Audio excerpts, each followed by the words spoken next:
Evan, let me just borrow that other thing. Yeah. All right. Okay, a couple of things I want to talk to you about. When you saw Evan stand up, he did something that was a sophisticated approach to opening statements. And I had told you earlier about speaking in terms of three. Well, there's another way of speaking in terms of three with an added kicker, and it's what we call using the negatives, or speaking through the negatives. And what Evan did was he spoke in terms of three by working with the negatives. What he didn't know is that those were the last steps he would take. What he couldn't have appreciated was that was the last time he would ever walk. What he now knows is that he will never be able to walk again, each time getting louder, each time emphasizing the point, and that's exactly what Evan was doing, to grab your attention and hold on through that dark and stormy night approach that he used right at the beginning. It's a very powerful way of doing it. I want to spin off on this, and what I'll do for the next 10 minutes is I'll give you an opening statement in a case. One of you asked, what do you do with a herniated disc case? What are you going to do with that kind of case? Well, what do you do with a herniated disc case? So what I'll do is I'll give you an opening in one of these cases, and then for the grand finale we'll have Henry Miller come up and do his summation. So let me tell you about the case I'll give you an opening statement in right now. Let's assume we have a case where we have a labor law case, construction site accident, with a client who has some problems. Let's assume the client has been convicted of crimes in the past. Let's assume that the client has certain pre-existing medical conditions. Sound familiar? Let's assume that the client not only has crimes and pre-existing medical conditions, but let's make it a little bit worse than that. Let's make the client a drug addict. And if you think that I'm kidding about this, this is exactly the case I had last year, but it was in a more favorable county than the one I'm standing in right now. May it please the court, counsel, ladies and gentlemen of the jury, through no fault of his own, a man was injured, and through no fault of his own, his life has been changed. Through no fault of his own, his life will never, ever be the same, and there's one reason for that. Because the work site that he was working in, and his employers, and the general contractor failed to provide one thing, and that was the one thing that he was entitled to, and the one thing that they were obliged to provide, and that was a safe place for him to work. And as a result of their failures to provide that safe place to work, his life has been changed. He has been injured, and the one thing that he feels every single day of his life is the pain that stems from the accident that took place that never should have occurred. So why did it happen, and why did it take place? That's what this case is all about. So let me take you back in time to introduce you to my client, to introduce you to Eugene Wall, so you know who he is, and so you can fairly evaluate the proof. And I'm going to tell you right now, no holes barred in this opening statement that I give you. You're going to hear the good, and you're going to hear the bad, because you have to evaluate all of the proof, not just one side. I want you to hear it all. Ladies and gentlemen, Mr. Wall was born in upstate New York, and he was raised there. And he went to school there. To say that he was a bad student is an understatement. By the time he was in 6th grade, he was unable to read. He didn't get out of the 7th grade until he was 15 years old, and then he stopped altogether. He couldn't read.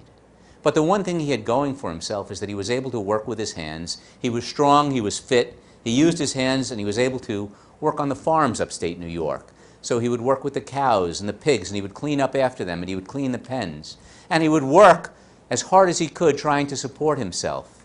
His father had a small construction business, and eventually he started doing that. The problem was, because he wasn't good at school, he started hanging out with the wrong kids, and he got himself in trouble.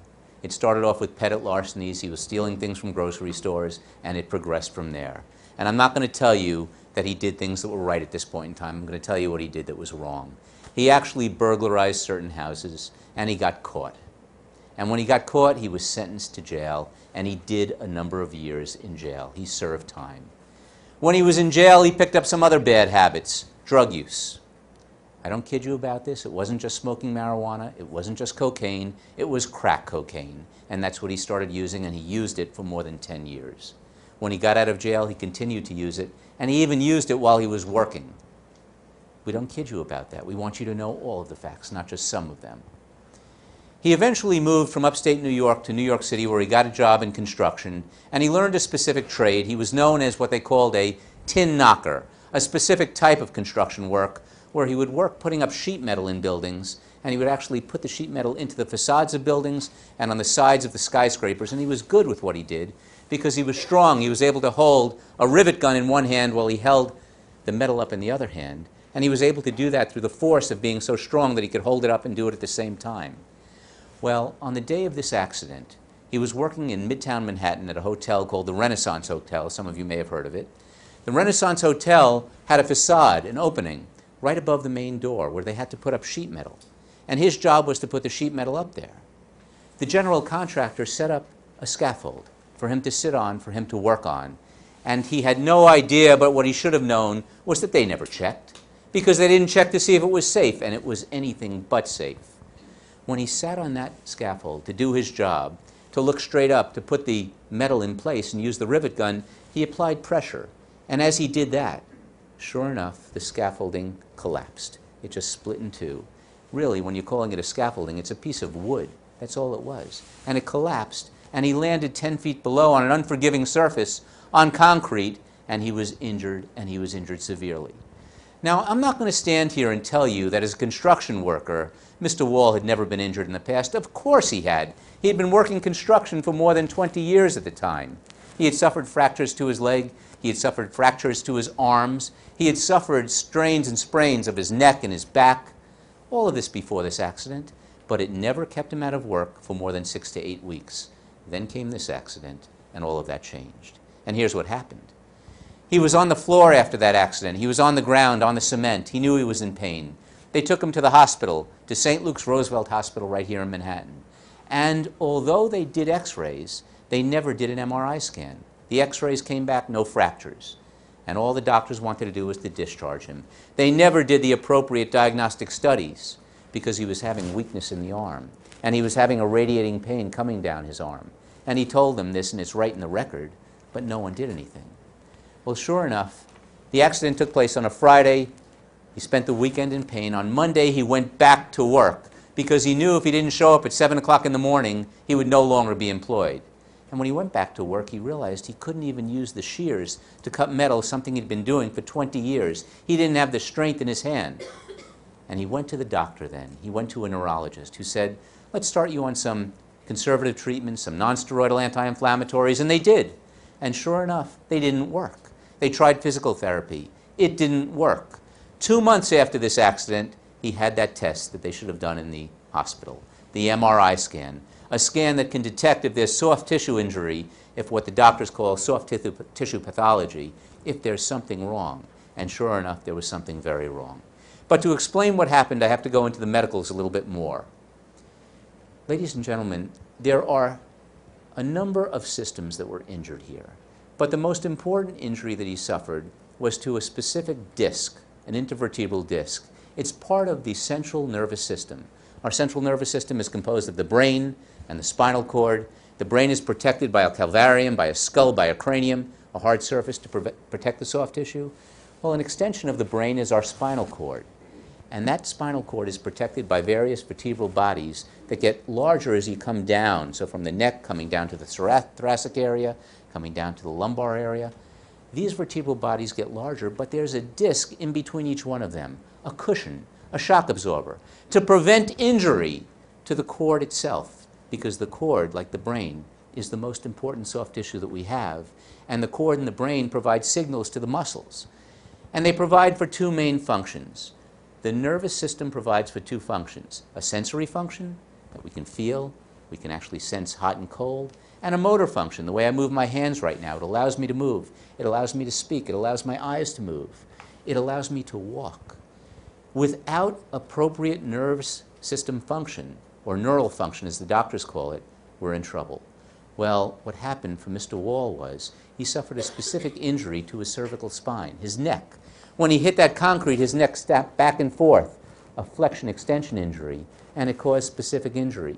Now, he had had strains and sprains before, but nothing like this, because what happened now was that intervertebral disc, that cushion between the vertebral bodies, well, it's basically a cartilaginous substance, very much like your nose. It's softer than bone, but harder than muscle, and sure enough, it actually broke, it ruptured, it herniated, and the very center of that disc came out. The problem is this. The disc itself doesn't have the vascularity, the blood supply, that the rest of our body has. So if it breaks, if it herniates, if it's damaged, it won't heal. And that's the problem. It wasn't going to heal. It was going to get worse. It was impinging directly on the spinal cord itself when it came through, when it herniated. That's the problem for Mr. Wall, and he was in excruciating pain. Perhaps the best way I can describe this to you is his central nervous system had been impinged. It had been damaged. It had been injured. You can imagine if you go to a dentist and they stick a dental tool into your tooth and it goes into the nerve and you jump. Well, that's the peripheral nervous system. You can just imagine the type of pain that he's in with the central nervous system, but that's what happened to him. He couldn't walk, he couldn't sleep, he couldn't move because of this pain. And he went back to the doctor after they did the MRI scan, and sure enough, there was this herniation at a specific level in the cervical spine, and the doctor knew they would have to do surgery. Now, he had to wait 4.5 months to have that surgery because he needed certain OKs to actually have the funding for that surgery. But he did have it. And sure enough, when they went in, they did something called an anterior approach to a cervical discectomy. They actually operated right here where I'm pointing right now. Anterior meaning the neck. They opened it up. They dissected very carefully away the tissue, the nerves, the arteries that provide nutrients, blood, oxygen to the brain. And they actually dissected away very carefully the phrenic nerve, which controls heart function, so that they could get into that disc. And they actually scraped out the disc in its entirety. They removed that portion of his body completely. And then they had to find a way to reapproximate the height of that disc so that he would actually be able to function again, even though the bones would be fused. And what they did was they went to a cadaver, a dead body, and grafted bone from that dead body into his neck to allow for approximation of the same height of what that damaged disc was. And then, very much like a construction worker would, they put screws right into the bone and plates, metal plates, to hold it in place. The problem is this: it only stopped the progression of the pain. It didn't remove the pain entirely. But for Eugene Walsh, he's no longer able to bend his neck back the way that I'm doing right now to be able to look up, to function, and to fulfill his job duties. He could no longer work as a tin knocker. So for a man who's in pain, and will be in pain for the rest of his life, with a permanent injury, unable to work, we say to you, members of the jury, this accident never should have happened. But it has a tremendous effect on his life, his ability to earn, and the pain and the suffering that he will experience for the rest of his life. And it's for these reasons that at the close of the evidence, I will stand up here and I will ask you for one thing, because the defendants failed to provide a safe place to work. And that one thing is, of course, a substantial amount of money. But the one thing that you can award is something no one else can, and that is 100% justice. Thank you. All right. That's a herniated disc case. Let me now move on to summations. And for summations, I've asked Henry Miller to come up and do a summation for you. Henry Miller is known in other circles as the trial lawyer's trial lawyer. He is the master of masters. I don't kid you when I say this. I met Henry many years ago. I was unfortunate enough to lecture after he went. I made sure I never do that again, which is why I spoke first. You're in for a treat tonight. I give you Henry Miller.